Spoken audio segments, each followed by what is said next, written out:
చేయాలి కదా. సాలూరు మున్సిపాలిటీకి ఏమైనా ప్రత్యేకమా ఇది? ఎందుకు చేయట్లేదు పని? మా సాలూరు మున్సిపాలిటీలో మళ్ళీ ఇది లాస్ట్ అండ్ ఫైనల్ గా చెప్తున్నాను, మీరు పని చేయాలంటే ఇక్కడ ఉండండి, ఇలా సెలవు వెళ్ళిపోండి, వేరే వాళ్ళని తెచ్చుకొని పని చేయించుకుంటాం. అంతేగాని ఇప్పుడే వర్షాలు పడ్డాయి, దోమలు ఎక్కువ అవుతున్నాయి, ఊర్లో మొత్తం బాగులేదు, 4 రోజుల నుంచి మీరు చెత్త ఉంచారు, విపరీతమైన జ్వరాలు వస్తున్నాయి. మున్సిపాలిటీ ఏమంటే మాకు ప్రత్యేకం, మేము చూసుకుంటాం, మేము చేస్తామంట. ఏం చూసుకొని చేస్తున్నారు మీరు? మీరు పని చేయడం ఇష్టం లేకపోతే వెళ్ళిపోండి, ఇంకో రోజు పని చేస్తారు. మున్సిపాలిటీ చెత్త ఉంది అంటే పారిశుద్ధ్య వారోత్సవాలు పెడుతున్నాము. పారిశుద్ధ్య వారోత్సవాలు ఈరోజు స్టార్ట్ అయ్యాయి. ఈ రోజున మొదలు పెట్టాలి కదా పని మీరు. అంటే పారిశుద్ధ్య వారోత్సవాలు ఎలాగో ఉన్నాయి కాబట్టి 4 రోజులు వదిలేశారు చెత్త. వచ్చి వాళ్ళే క్లీన్ చేసుకుంటారు, చేసుకొని ఎలగొలగ అవుతుందని. వాళ్ళు చేయకపోతే మనమైనా ఒక బాధ్యతాయుతంగా ప్రతి వార్డులో కూడా మనమే వెళ్ళి క్లీన్ చేసుకుందాం. మున్సిపాలిటీ వాళ్ళని చేస్తారో లేదా మీరు అని అడిగితే కనబడరు కనీసం మనుషులు. వాళ్ళు అంటే వాళ్ళకి కనీసం అంటే ఇంకా పాత బాణలోనే తిరుగుతున్నారు. వాళ్ళు పాత బాణలో ఉన్నారు. 11కి వచ్చినా పర్లేదు, 12కి వచ్చినా పర్వాలేదు, మమ్మల్ని ఎవరేమనరు. మేము వర్కులు చేసినా పర్వాలేదు, చేయకపోయినా పర్లేదు, మమ్మల్ని ఏమనరు. ఎందుకంటే సాలూరు మున్సిపాలిటీ గత 5 సంవత్సరాలుగా ఒక అలవాటు అయింది. నిధులు వచ్చి తిరిగి వెళ్ళిపోవడం, ఏమైనా వర్క్స్ వస్తే తిరిగి వెళ్ళిపోవడం, వీళ్ళు కూడా నచ్చితే పని చేయొచ్చు, లేకపోతే మానేయచ్చు. ఇది అలవాటు అయిపోయింది. కాబట్టి ఈ అలవాటు మార్చుకోండి. మళ్ళీ మళ్ళీ చెప్పం, మీరందరూ ఉన్నది ప్రజాసేవ కోసం, లేకపోతే దీని మీద తీవ్రంగా చర్యలు తీసుకోవాల్సిన అవసరం ఉంటుంది. Thank you. ఎక్కడికి మళ్ళీ ఇచ్చారు, ఎక్కడికి మళ్ళీ ఇచ్చారు? యూటిలైజ్ సర్టిఫికేట్ లేకపోతే మళ్ళీ ఎందుకు ఇస్తారు? కేంద్రం డబ్బులు 2000 కోట్లు మాకు శాంక్షన్ అయితే చేశారు. అక్కడ 1800 కోట్లు రెడీగా ఉంది. మనకి ఇవ్వడానికి మనం యూసీ సర్టిఫికేట్ ఇస్తేనే వస్తాయి. అది మీకు అందరికీ అందరూ మీరు వేదాలు అందరూ విలేకరులు మీకు తెలియదా చెప్పండి. కానీ ఇప్పుడు 10 కోట్లకు కూడా ఇవ్వకపోతే ఎలా కేంద్రం డబ్బులు ఇస్తుంది? మనం ప్రజెంట్ ఏంటంటే ఖజానా అంతా ఖాళీ చేసి అప్పులు చేసి వెళ్ళిపోయారు. అప్పుల పాలు చేశారు మొత్తం ఆంధ్రప్రదేశ్. అధోగతి పాలు చేశారు, సర్వనాశనం చేశారు అన్ని వ్యవస్థల్ని. ఒక వ్యవస్థ కాదు, నా డిపార్ట్మెంట్ నేను చెప్పట్లేదు, అన్ని డిపార్ట్మెంట్ సర్వనాశనం చేశారు. ఈ డిపార్ట్మెంట్ ఆ డిపార్ట్మెంట్ అని లేకుండా ఈ డిపార్ట్మెంట్లన్నీ మనం సెట్ చేసుకొని మళ్ళీ రావాల్సిన అవసరం ఉంది. కాబట్టి 4-5 నెలలు మాకు వెసులుబాటు కావాలి. ఈ వెసులుబాటులో కొన్ని చేసుకుంటూ అయినా త్వరితగతిన చేయాలనుకుని మీకు వెంటనే వాటర్ స్కీమ్ అంతే ఇచ్చాను. ఎందుకంటే 4 నెలలు మీరు నీళ్లు తాకుండా ఆగండి అని అనలేదు కదా. కాబట్టి అది ఇంపార్టెంట్ అని చేసుకుంటున్నాం. ఇట్లాంటివి అది విషయం చెప్పండి కదా. మనం 1,60,00,000 1,60,00,000తో మనం శాంక్షన్ చేసే రోడ్ ఇది. అలాగే మీకు ఇప్పుడు హాస్టల్స్ అన్నిటికీ కూడా చాలామందికి కొన్ని హాస్టల్స్కి ఏంటంటే ఉప్పులు కానీ టమాటీలు కానీ అట్లా లేకుండా కూడా ఉన్నారు. అవి కూడా సీఎం గారు దృష్టిలో పెట్టాం. త్వరలో ఆ కోర్సు కూడా ఫిల్ చేయడానికి అవకాశం ఉంది. మొత్తం హాస్టల్ పిల్లలందరినీ కూడా ఇది కూడా చెప్పాం, దోమతెరలు అవన్నీ కూడా రావాలి అని. అవి కూడా అదే సెకండ్ స్పెల్లో వస్తాయి. ఫస్ట్ స్పెల్లో మాత్రం రగ్గు, దుప్పటి, పెట్టి, కంచం, అలాగే గ్లాసు ఇవన్నీ కూడా ఇప్పుడు ఇస్తున్నాం. నేను గత 5 సంవత్సరాలుగా ఒక్కరికొక ప్లేట్ ఏం చేశారో ఆలోచించండి.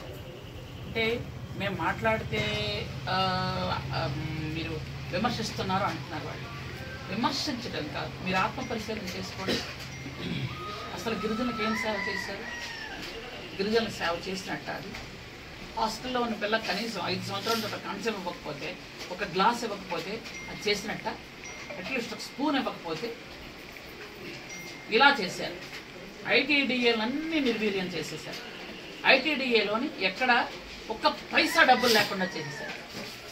ఐటీడీఏలో 9 ఐటీడీఏల్లో ఎక్కడ కూడా కనీసం గ్రీవెన్స్ ఏర్పాటు చేసుకునే పరిస్థితి లేకుండా చేసేసారు. ఐటీడీఏలో ఇంతకు పూర్వం ఎక్కడ కూడాను మనం ఐటీడీఏ పీఓలు అంటే ఐఏఎస్ ఆఫీసర్లు వేసి చంద్రబాబు నాయుడు గారు నడిపేవాళ్ళు. ఈరోజు వాళ్ళకి నచ్చిన విధంగా పోస్టింగ్లు వేసుకున్నారు. ఐటీడీఏలు నిర్వీర్యం చేశారు. ఎస్టీలు ఐటీడీఏకి ఎలాంటి భయపడుతున్నారు. ట్రైకారోన్లు లేవు, మొత్తం అన్ని తీస్తారు. ఇప్పుడు ఆ పరిస్థితి నుంచి ఐటీడీఏలు అన్ని సవ్యంగా పనిచేయడానికి, ముఖ్యంగా పార్వతీపురం ఐటీడీఏలో మరొక 10-15 రోజుల్లో మనం జనరల్ బాడీ మీటింగ్ పెడుతున్నాం. ఐటీడీఏ జనరల్ బాడీ మీటింగ్, ఎందుకంటే మొన్న జిల్లా జనరల్ బాడీ మీటింగ్ పెట్టాం కాబట్టి దానికి ఒక 15 రోజుల తర్వాత మళ్ళీ మనకి ఇన్ఫర్మేషన్ అంతా రావాలి. కాబట్టి ఐటీడీఏ జనరల్ బాడీ మీటింగ్ గత 4 ఏళ్లుగా ఐటీడీ జనరల్ బాడీ మీటింగ్ అంటే ఎవరికైనా తెలుసా? ఇద్దరు మంత్రులు ఈ జిల్లాలోనే, మళ్ళీ ఫస్ట్ ఒక మంత్రి 2 సంవత్సరాలు చేసి, తర్వాత ఇంకొక మంత్రి 2 సంవత్సరాలు చేసి, కానీ ఐటీడీ జనరల్ బాడీ మీటింగ్లు పెట్టుకోలేదు, ఐటీడీని పట్టించుకోలేదు, ఐటీడీలో ఏం జరుగుతుందో చూడలేదు. మా వాళ్ళని తిట్టారు అంటున్నారు. ఎలా ఉందంటే దెయ్యాలు వేదాలు వల్లించినట్టుంది. వైసీపీ నాయకులు మీరు కక్షాదింపు చర్యలు చేస్తున్నారు అని అంటే నాకెంత హాస్యాస్పదంగా ఉందంటే, నాకే కాదు నాకు తెలిసి ప్రపంచం మొత్తం అందరికీ హాస్యాస్పదంగా ఉంటుందేమో. దెయ్యాలు వేదాలు వల్లించడం అంటే ఇదే. మీరు సీఎంగా ప్రమాణ స్వీకారం చేసిన తర్వాత ఫస్ట్ ఏదైతే ఆఫీస్ కొట్టారో అప్పటి నుంచి స్టార్ట్ చేశారు. ప్రజావేదిక కొట్టిన నుంచి బిల్డింగ్లు కొట్టడం, గోడలు కొట్టడం, ఆఫీసులు కొట్టడం, తర్వాత మనుషులు బుర్రలు కొట్టడం, అన్ని మనుషుల గొడ్డలతో నరకడాల నుంచి అన్ని చేసుకొచ్చారు. మీరు మమ్మల్ని ఏమో తిరిగి మాట్లాడుతున్నారే. నెల రోజుల్లోనే ఎన్ని అభియోగాలు వేస్తున్నారు. ఎందుకంటే ఇది మానుకోండి. ఫస్ట్ ఎక్కడైనా ఏదైనా లోటుపాట్లు ఉంటే మేము వెల్కమ్ చెప్తాం, తెలియజేయండి ఖచ్చితంగా. ఎందుకంటే మీకు ఎలాగో చేత కాలేదు, మేము చేస్తాం, ఖచ్చితంగా చేసి చూపిస్తాం. కాబట్టి అలాంటివన్నీ మానుకుంటే మంచిది. కంప్లైంట్ ధోరణులు, కంప్లైంట్ చేయడాలు, ఏదో కార్యకర్తలు మేమేదో అన్నామని చెప్పుకోవడాలు, ఇట్లాంటివి మానుకుంటే మంచిదని నేను హితవు పలుకుతూ, మన నియోజకవర్గంలో అభివృద్ధి చేయడానికి ఎమ్మెల్యేగా నేను పూర్తి స్థాయిలో పనిచేస్తూ మన రాష్ట్రంలో నాకు ఇచ్చినటువంటి 2 శాఖల్లో అన్ని విధాలుగా, ఎందుకంటే ఇప్పటి వరకు అయితే మాత్రం మొత్తం ఖజానా ఖాళీగా ఉంది. మనం త్వరలోనే బడ్జెట్ సమావేశాలు ఏర్పాటు చేస్తున్నాం.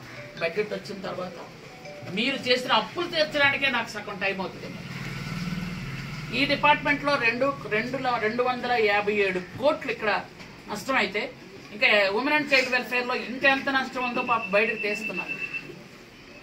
ఇవన్నీ ఈ నష్టాలన్నీ పూడ్చుకొని ముందుకు రావాల్సిన అవసరం ఉంది. కాబట్టి ప్రజలందరూ కూడా అర్థం చేసుకోండి. కొన్నాళ్ళ పాటు, ఒక 2-3 నెలల పాటు వెసులుబాటు మనం కావాలి. కానీ ఈ వాటర్ స్కీమ్లు మాత్రం అంత అర్జెంటుగా సీఎం గారు కూడా ఇవ్వండి. ఎందుకంటే గిరిశిఖర గ్రామాల్లో నీళ్ళు లేవంటే చాలా కష్టం.